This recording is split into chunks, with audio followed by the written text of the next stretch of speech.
the academic, that, and one of my professors, she already retired, she said, this is the xenophobia. You have to stop this kind of announcement. Like they are an alien, they are so too dangerous for the society.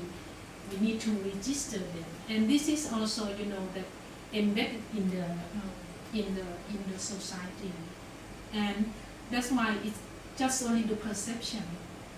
They're just afraid of compete for the land and natural resource. How come? Because they're just looking at a very small thing. That is the food from the jungle and the bamboo shoot, the mushroom, growing vegetable. How can this kind of thing be threat for them? And this is the misperception. Because the same rate also happen in Malaysia as well. But based on my observations and the data that I get right now, it's not really affecting the local population at all, because most of the job in Malaysia experience that the migrant worker come from 18 countries to Malaysia, mostly doing 3D jobs as well. So because Malaysia population are also facing a big term where most of the major populations already have higher education, which means that they doesn't really need to work as 3D sector for survive. So which means that there's a huge void of this job sector waiting for filling. From the experience in Taiwan, we can see that these migrant workers, they came here to work in a 3D job, but I think it's kind of compete with the local workers, because as long as the employer, they can hire these migrant workers with a less wage, even as a minimum wage, but it is still lower than Taiwanese people. So it forms some kind of compete. So I'm so curious about the situation in Malaysia and also in Thailand. If they work in the 3D job, it won't become a compete with the local people? Yeah, that's my question.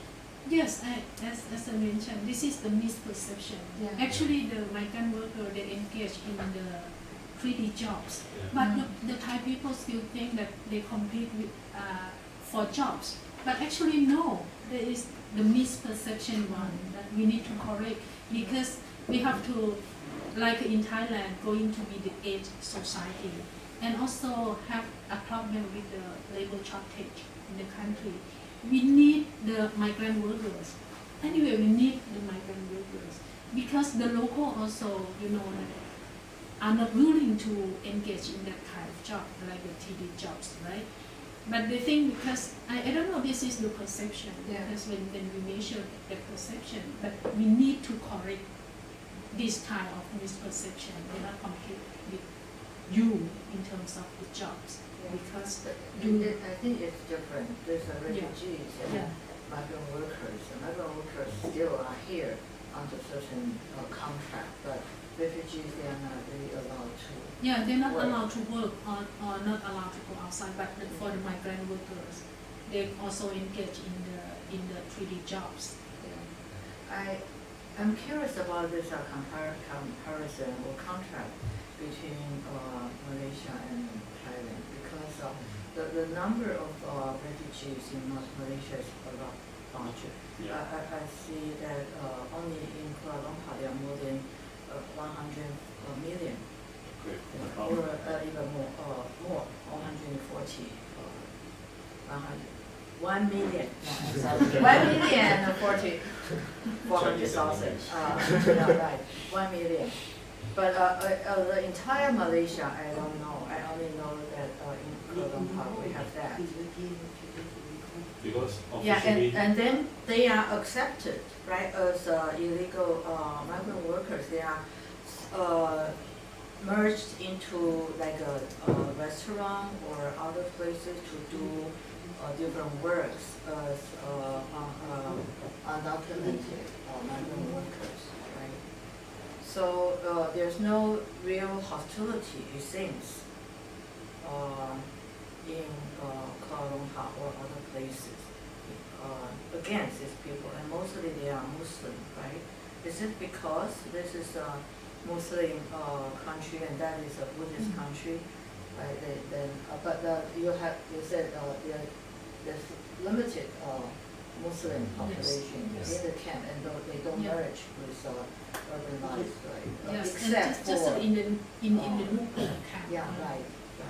I guess that maybe religions act as a certain kind of harmonizer Yeah. between the local and foreign populations. Right. But the ambivalence and also the thinking of outsider is threatening us. It's always looming there. It's just like how they are managing their own relationship. Like because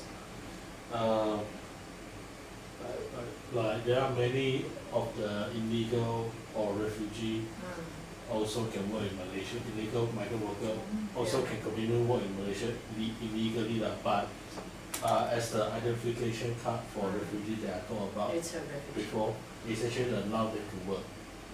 That's part of their conditions now. So at least on their side they can work there legally speaking. Although in terms of the law itself, Malaysia does not have specific law catered to that. So this is kind of like legal paralegal assistance.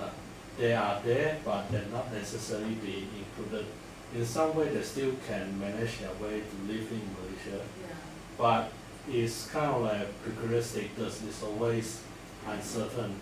And one thing that Professor Malee said about the temporariness, this also happened in Malaysia. There are migrant workers who've been here in Malaysia 10 or 20 years without any proper paper at all. So, but they're still like waiting for, because in Malaysia periodically there are legalization program for them. So they're waiting for this kind of like legalizations program to happen, and they register themselves. But this one is also have many problems such as corruptions, sub the project to sub this program to private actor so they can make money. So this is another problem. And also talking about what Kenji just said about the competing Competition, with local job. I just share one example, which is what happened in my family. My younger brother worked at a butchery shop in somewhere near my hometown.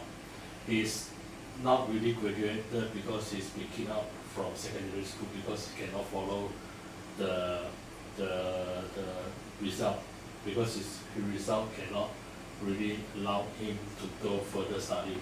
So he only have like semi-education background. But when he joined the butchery, he become middle management. His job scope, one of his job scope is manage migrant worker in the field. Many of the migrant workers that came to Malaysia, they actually have like degree, university degree, mostly from Bangladesh because they have many population that without job. So their university graduate have to come to Malaysia to work. So we can see that although the rate of the migrant worker will take our job is anywhere, but what happened in my family, what happened with my younger brother, is really aligned to a report that just shared by the Bank Negara, the Central Bank of Malaysia, saying that the migrant worker in Malaysia does not take away local population job. Instead, they actually contribute weight gain, but not much, like 0.1 to 0 something. Because managing migrant worker become one of the professions that need local people to fill in, so that if you have middle management, it will raise wage a bit. So this is the situations that we report by our central bank. But in Malaysia, there's another context is that Malaysia labor law stated that all nationality enjoying same wage, minimum wage, 1,100 per month ringgit. I don't know how many baht, how many NTD is it, so you can check online. But when the law is implemented, the Malaysia what's the name? MEF Malaysia, basically it's a group for Malaysia Employer Federation, sorry, saying that this will drive our wages down, but in reality it doesn't happen. So this is the thing I can share right now.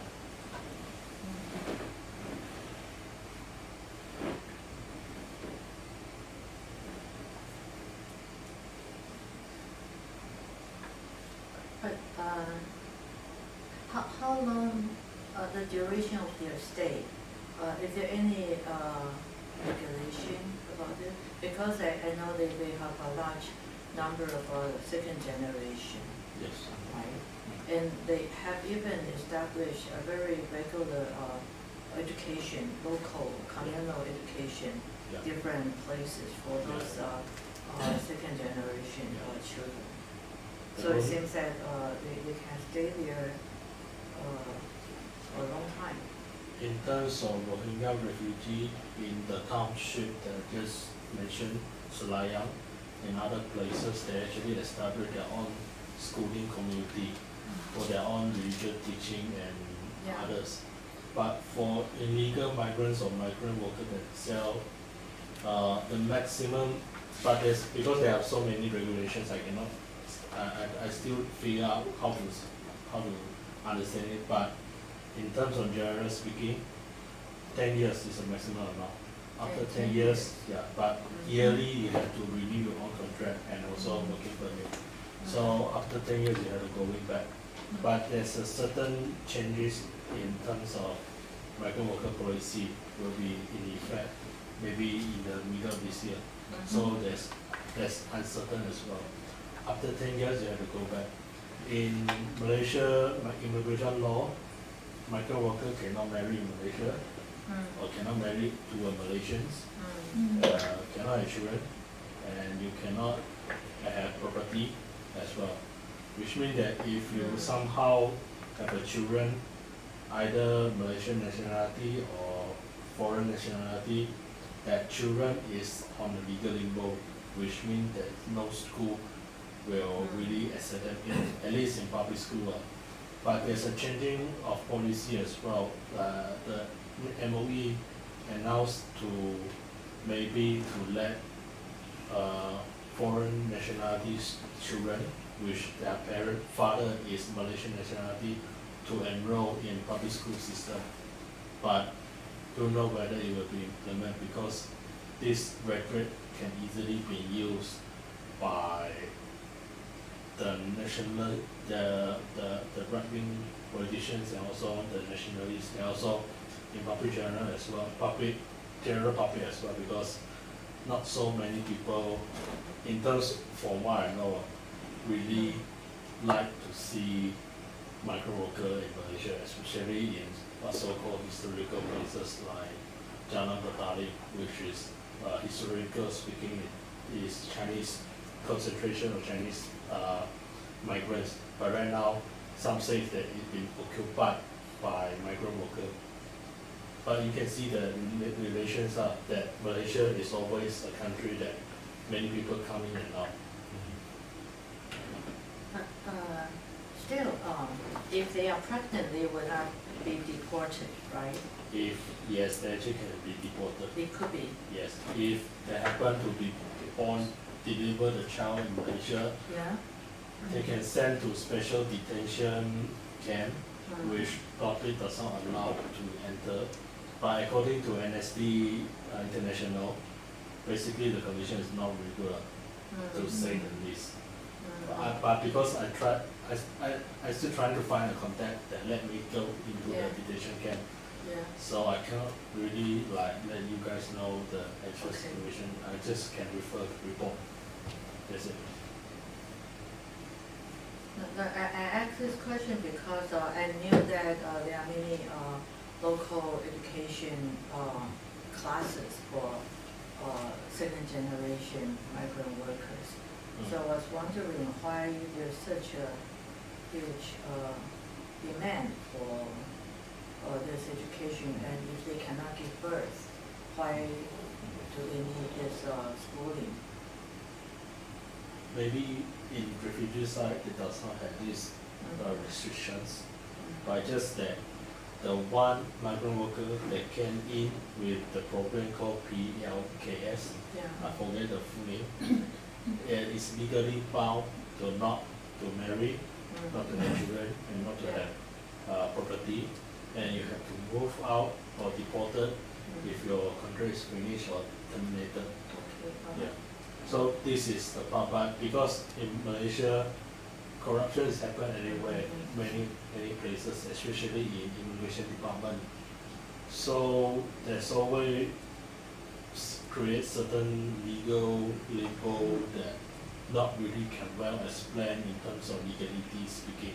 There's always like process or way that under table can make you either legal or illegal, to say the least.